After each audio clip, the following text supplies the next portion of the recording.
Prime, podcast for curious mind. Kamu lagi dengerin podcast Disco edisi spesial live Instagram yang ngebahas soal erotomania, delusi dicintai seseorang. Nah, ini sama gak sih sama kegeeran? Langsung aja kita dengerin. Disco, diskusi psikologi. By the way, Warriors, selamat datang di live IG podcast Disco, Diskusi Psikologi. Persembahan KBR bareng komunitas Integrate Indonesia. Hapus stigma, peduli sesama, sayangi jiwa. Dan spesial episode kali ini juga hasil kerjasama bareng We Fancy You. Kita nanti akan ngobrol bareng Kak Amalia Rizka dari We Fancy You. Kita mau ngobrolin soal erotomania. Apa itu kira-kira coba? Gue cukup yakin ini masih seputar dengan cinta sih, Don. Tapi ya buat yang lagi ngobrol soal Valentine, jadi buat yang lagi mendapatkan curahan cinta, pastinya merasa bahagia kayak Mine sekarang sumringguh banget dan berbunga-bunga, ya kan? Terlebih saat lo merasa sangat dicintai atau dipuja oleh seseorang yang lo cinta. Tapi ya Mine ya, sambil kita menunggu Kak Amelia, ada yang sering bertanya begini ke gue, lo mending mencintai apa dicintai? Oke, kalau gue jawab duluan, gue lebih mending mencintai deh gitu ya. Karena walaupun hasilnya bisa dicintai balik bisa enggak, tapi yang penting gue dan perasaan gue tuh tulus. Kalau gue itu lebih sedang dicintai. Oh gitu. Karena nanti cinta gue itu akan tumbuh seiring waktu. Karena gue tuh nggak bisa. Gue itu bukan orang yang bisa atau pinter menunjukkan perasaan suka ke seseorang. Pernah nggak nih kayak, aduh kayak gue kegeeran aja deh gitu. Sering. Yang gue tahu tuh kalau misalnya dicintai itu kadang-kadang kita bisa aja delusi gitu. Ih ngayal lu gitu, atau ih kegeeran lu gitu kan ya. Nah itu tuh jangan-jangan yang kita sebut-sebut erotomania tuh yang modelan ke arah sana gitu. Kenapa kita ngobrolin soal dicintai seseorang ya? Jadi sudah kita sebut di awal erotomania ya, itu adalah delusi dicintai seseorang. Nah itu dia. Aku suka mencintai tapi lebih keseringan dicintai kakak ini komentarnya. Gue prefer dicintai tapi mencintai itu ada seninya. Tergantung zodiaknya Kak Bay. Tergantung zodiak. Sudah bergabung. Hai Kak Amalia. Hai. Kak Mei sebagai perwakilan dari We Fancy You nih ya. Tapi sebelum kita ngobrol tentang mencintai, dicintai, erotomania dan semuanya, kita juga pengen tahu sih kalau We Fancy You tuh apa sih Kak sebenarnya?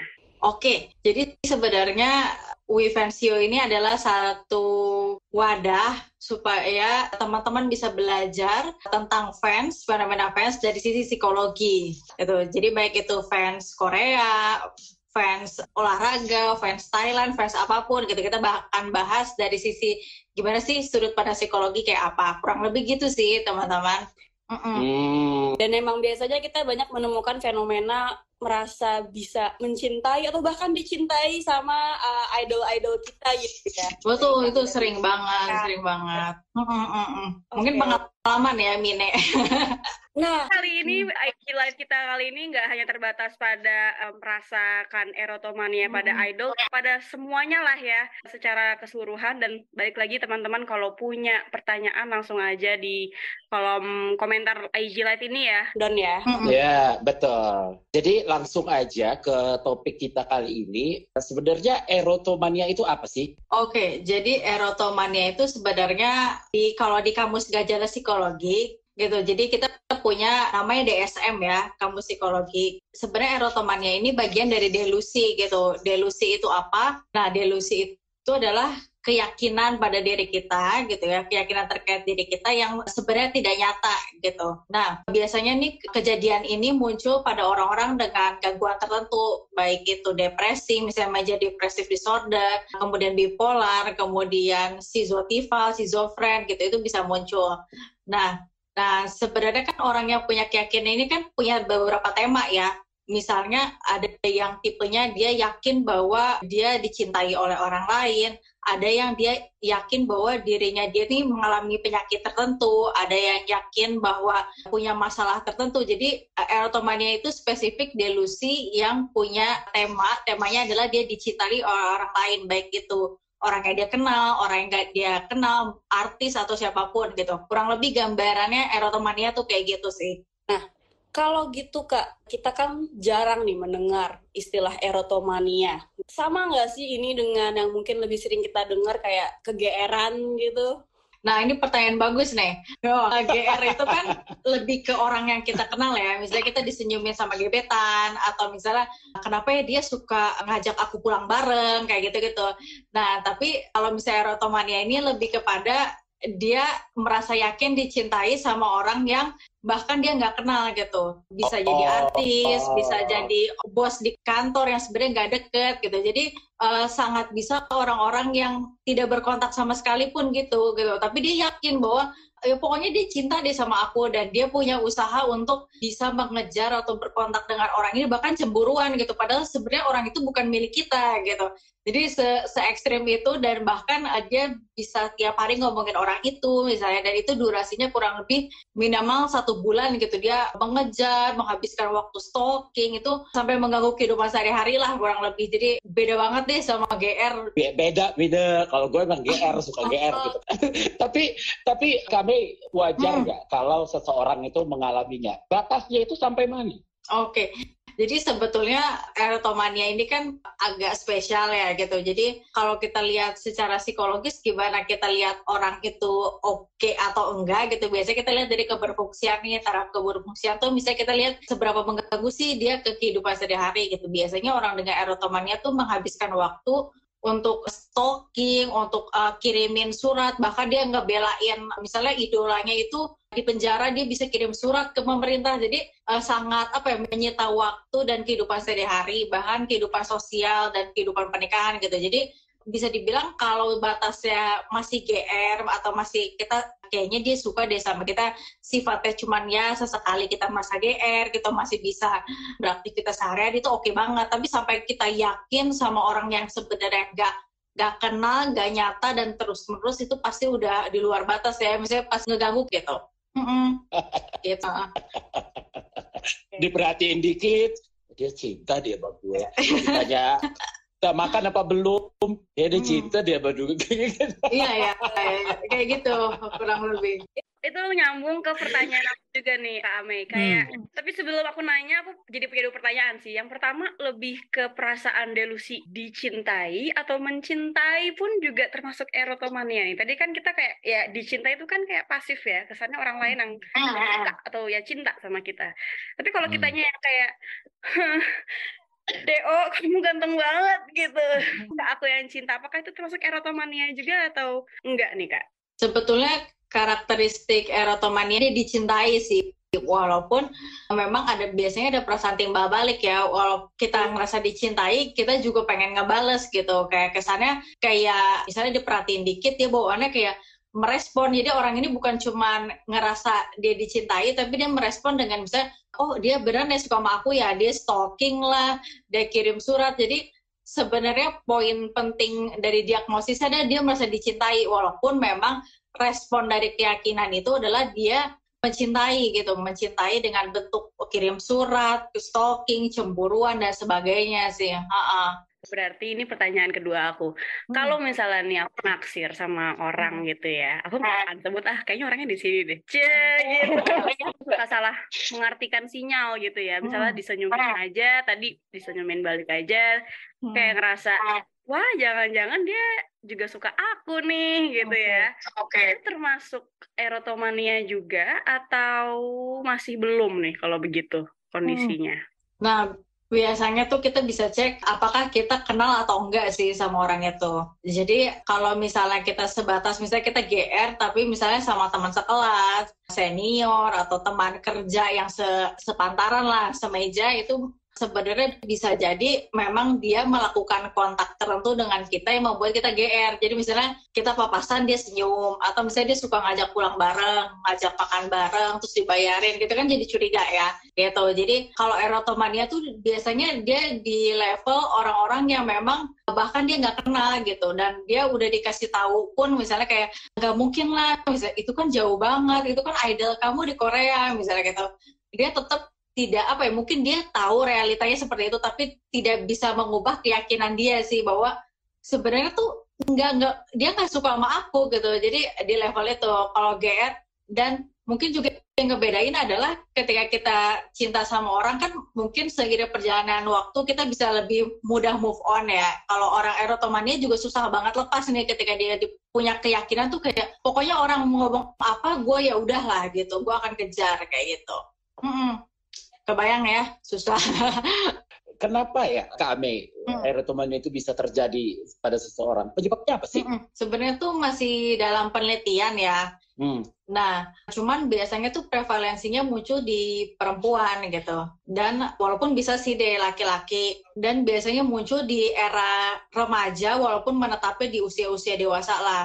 Kalau misalnya dilihat apa sih yang kira-kira orang-orang dengan karakteristik apa sih yang berpotensi untuk menjadi erotomania. Misalnya tuh bisa jadi dia memang mengalami isolasi sosial gitu. Jadi dia kurang paham cues atau tanda-tanda sosial bahwa orang cinta tuh contohnya gini loh, orang sayang tuh contohnya gini loh. Karena misalnya dia sering dikurung, sering dibully, diasingkan, misalnya kayak gitu, itu bisa. Atau dia menerima berbagai penolakan gitu dalam hidup. Jadi dia nggak bisa terima kalau misalnya idolanya dia nggak cinta sama dia gitu. Terus bisa jadi juga ada pola asuh misalnya atau faktor tertentu yang membuat dia nggak bisa legowo untuk menerima kata tidak misalnya gitu. Atau bisa juga faktor-faktor stres sih, misalnya baru saja kehilangan orang itu kan membuat kita kayak kehilangan sosok yang powerful ya, kayak sahabat gitu misalnya. Nah, mungkin sosok kita melihat idol terus merasa dicintai itu kita kayak punya rasa bergantung sih sama orang, bahwa orang yang cinta sama gue tuh udah pergi, udah meninggal. Misalnya sekarang orang yang cinta sama gue tuh idol, jadi gue hidup gue ya hanya buat si idol kayak gitu sih. Bisa faktor-faktor itulah kurang lebih yang aku pernah baca di literatur menjelaskan. Karena memang mencintai atau ya bisa mengalami perasaan disayang itu menyenangkan ya, kayak sempat dibahas sedikit dari Kak Ame kalau ini ada dalam bahasan kitab psikologi atau DSM gitu ya. Berarti ini termasuk gangguan psikologis juga, Kak? Ya, betul, Mine. Jadi memang dia masalah psikologis ya, gangguan psikologis yang merupakan tema dari delusi gitu, tema dari satu keyakinan gitu. Jadi betul apa yang ada di DSM itu memang masuk dalam kategori masalah psikologis ya, atau gangguan psikologis sih. Berarti kalau termasuk gangguan psikologis perlu bantuan psikolog? Betul. Jadi biasanya tuh proses erotomania itu kan memang dia tuh dia memang sangat yakin itu dia dicintai, tapi dia juga di sisi lain memang susah banget nih diubah, walaupun ada orang yang mengungkapkan kenyataannya sebenarnya dia nggak cinta sama lo gitu kan. Gitu. Jadi memang butuh kerjasama antara psikiater dan juga psikolog sih. Biasanya kalau dari psikolog kita menggunakan terapi misalnya CBT, terapi kognitif perilaku untuk mengubah keyakinan dia yang sebenarnya tidak tepat gitu menjadi keyakinan lebih tepat. Nah, kalau misalnya dari psikiater biasanya menggunakan obat-obat juga sih, ada antidepresan dan seterusnya sih. Karena memang mengubah pola pikir dia hanya dengan diajak bicara aja itu sebenarnya sulit gitu, karena sebenarnya kalau misalnya dia lihat faktanya pun belum tentu pola pikirnya berubah gitu. Jadi mungkin butuh bantuan obat, kerja sama psikiater sama psikolog. Oke, emang selalu bisa dikombinasikan ya antara dengan bantuan sosial. Betul. Gitu. Apa ya nih yang bisa kita lakukan supaya kita ya semoga tidak menjadi orang yang memiliki sindrom atau kecenderungan erotomania. Oke. Jadi pertama memang kita butuh untuk cinta sama diri sendiri ya.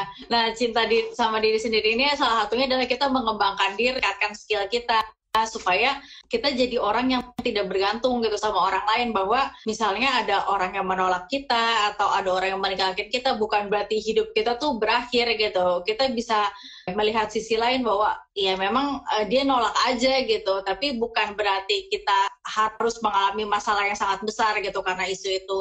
Misalnya yang bisa dilakukan juga adalah belajar untuk bergaul seluas-luasnya sih, supaya kita bisa paham social cues tuh kayak apa gitu. Jadi misalnya kita bisa lihat orang yang cinta tuh sebenarnya ciri-cirinya apa sih. Terus misalnya kita bisa lihat juga konteks-konteks di mana orang tuh ditolak tuh nggak selamanya putus asa ya. Sebenarnya ada orang yang putus atau ditolak tuh tapi misalnya dia jadi rajin belajar, mungkin dia evaluasi diri atau apa. Dan positif juga ya. Betul. Dan juga kita belajar menerima bahwa penolakan itu sebenarnya bukan sesuatu yang mengakhiri hidup kita ya, bahwa sebenarnya dari penolakan tuh kita bisa belajar bahwa ya emang bukan dia aja yang cocok sama kita gitu, tapi di luar sana mungkin ada yang cinta sama kita kan gitu sebenarnya. Mungkin itu yang bisa dikembangkan ya buat diri kita supaya mencegah dari simptom-simptom erotomania itu tadi. Oke. Sebelum kita lanjut lagi, kita mau break sebentar. Abis itu kita mau bacain komentar para penonton yang menyimak Instagram live kita. Stay tune. Disko, diskusi psikologi. Oke Google, cariin apa yang lagi trending sekarang dong. Yang lagi viral, yang lagi hits. Aduh, kamu ini tahunya cuma nyur doang. Lah, dia nolak. Aku bilangin Siri nih.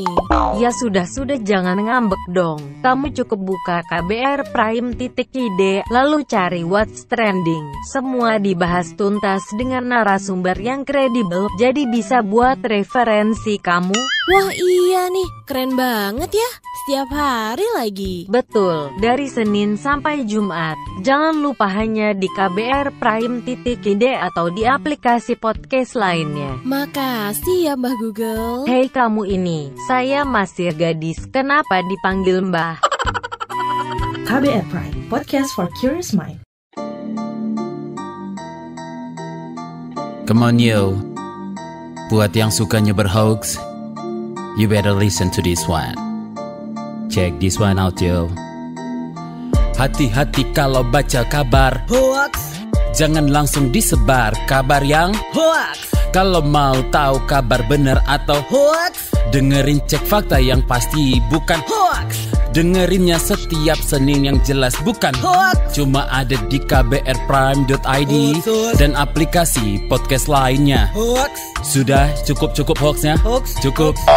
Jaga emosi, tahan jari, verifikasi sebelum dibagi. Saya Ari Bowo Sasmito, Ketua Komite Pemeriksa Fakta Mafindo.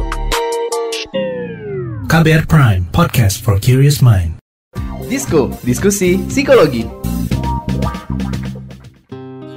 Jadi kita mau bacain beberapa komentar juga. Oke, ini boleh. Kak Ame dari ini nih. Kak, gimana kalau halu ini jadi semangat buat menjalani kehidupan yang penat ini? Nah, setuju sih Kak Ame. Kadang kan kita butuh semangat biar kayak ada apa sih bunga-bunga gitu loh,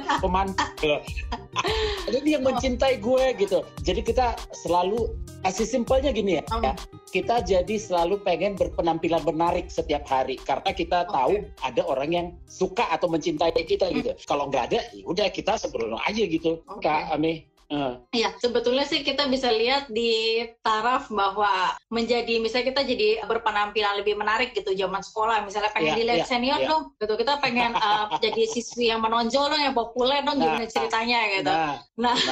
Nah itu sebenarnya boleh aja gitu jadi motivasi, tapi pada akhirnya kan motivasi itu harus tumbuh dari diri sendiri karena ya mungkin itu pemantik, tapi karena pada akhirnya kita membahagiakan orang lain tuh nggak ada puasnya gitu. Karena ketika kita berpatokan sama orang lain gitu, misalnya kita pengen orang itu tertarik gitu, apakah nantinya ternyata orang itu tertariknya sama orang lain, bisa jadi kita jadi harapannya nggak tercapai, kita kecewa gitu. Mungkin jadi pemantik boleh, tapi kita juga harus dari dalam diri kita punya motivasi internal, misalnya kayak memang saya pengen penampilan menarik dan dilirik orang, tapi sisi lain kan enak ya kalau dilirik orang saya dapat kesempatan kerja, atau saya bisa dapat tambahan kerjaan dari guru, penghasilan, atau kesempatan untuk tampil di kelas atau apa gitu. Jadi bisa jalan berbarengan tuh itu. Jadi jangan ketinggian harapan sama orang lainnya gitu. Ya, mudah-mudahan menjawab ya Mas Don yang suka halu ya. Ini ada lagi nih, penyanyi favorit kalau punya lagu baru soal cita-citaan juga penggemarnya suka mikir nih lagu buat mereka. Sampai segitunya ya Kame ya?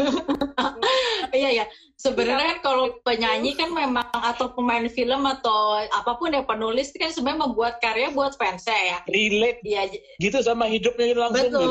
Gitu. Iya betul, memang di sisi lain memang mereka membuat itu mungkin pengalaman pribadi atau mungkin permintaan pasar gitu. Tapi apakah itu kita mencintai karyanya kan boleh ya, itu menjadi penyemangat gitu. Tapi balik lagi ya, itu jadiin itu pemantik gitu buat kita, bahwa kita juga punya motivasi sendiri gitu. Misalnya, saya jadi semangat nih gara-gara kayaknya si penyanyi saya sengaja menciptakan lagu buat saya. Tapi kalau dipikir-pikir ya emang benar sih saya harus semangat untuk hidup, karena kalau nggak semangat hidup saya nggak punya uang misalnya. Jadi harus dikait-kaitin sama motivasi diri kita sendiri juga sih, walaupun ya itu jadi pemantik, balik lagi kayak tadi halu-halu tadi gitu. Oke, gimana kalau kita itu nggak sadar sama atas delusinya gitu Kak Ame? Apa yang bisa menyadarkan? Hey, sadar lo, itu cuman halu, cuman delusi gitu. Apa itu yang bisa menyadarkan? Oke, jadi kalau udah tahap delusi ya Bang, emang sulit banget ya gitu. Kalau teman-teman punya teman yang delusi itu memang harus ditangani psikolog sama psikiater gitu.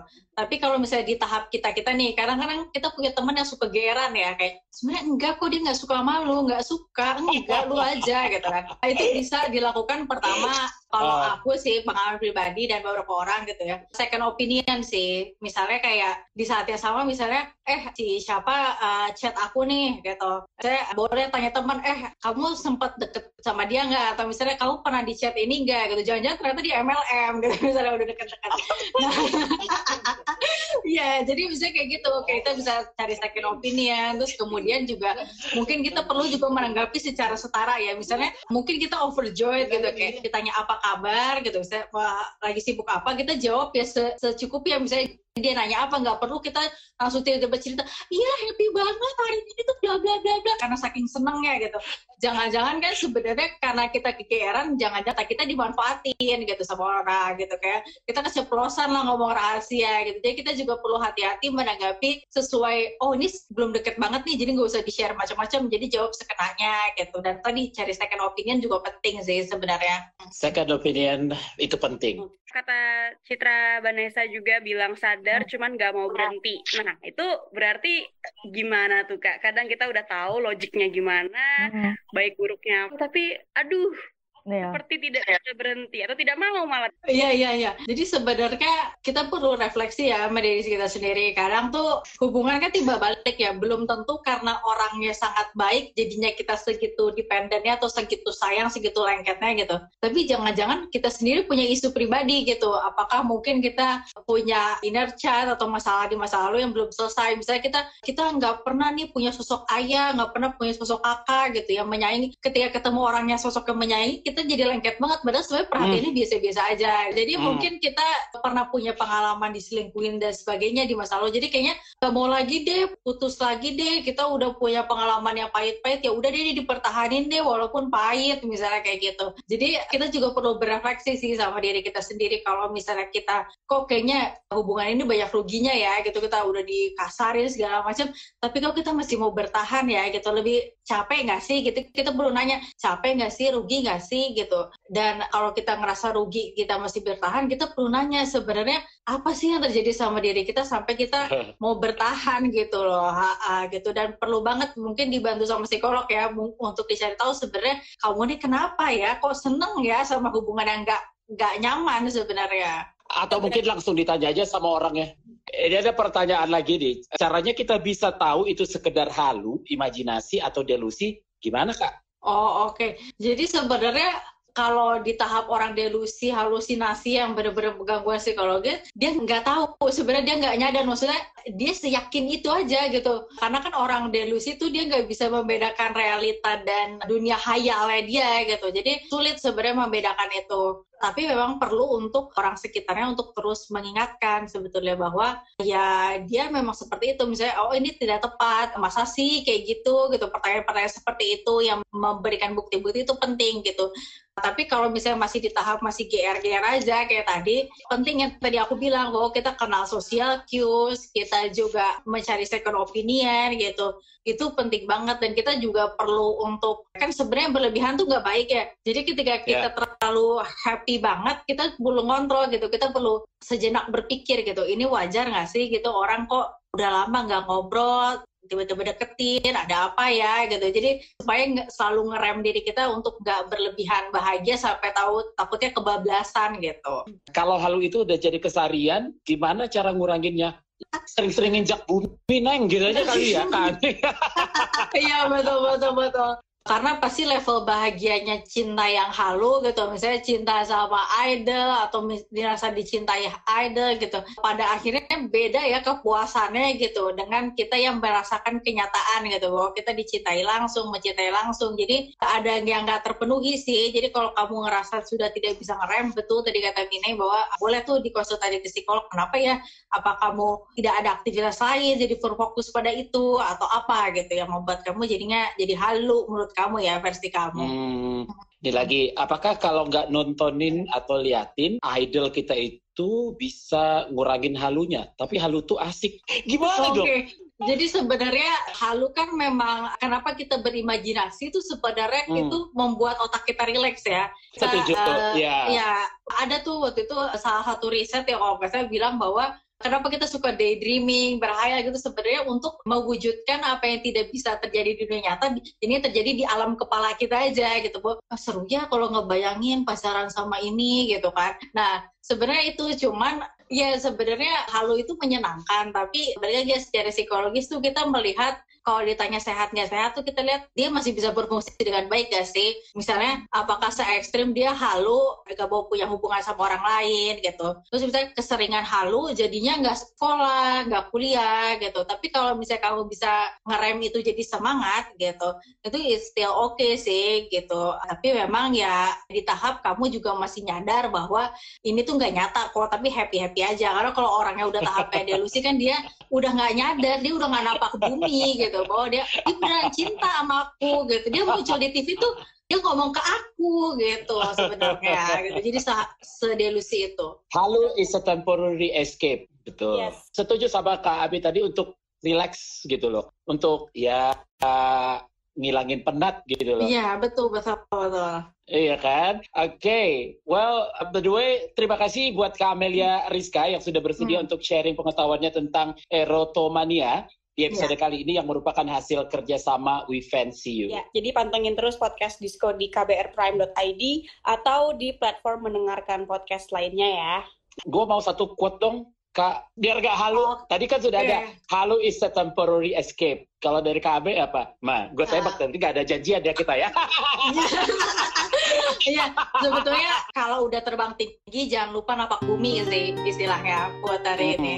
Jadi kalau udah happy banget jangan lupa sebenarnya ngecek ini nyata apa nggak nyata gitu. Jadi kalau udah terbang tinggi jangan lupa ingat buat pulang ke bumi gitu. Terima kasih kami sekali lagi, terima kasih Marier, terima kasih Mina. Kita tutup live kita kali ini. Bye-bye. Selamat sore. Selamat sore.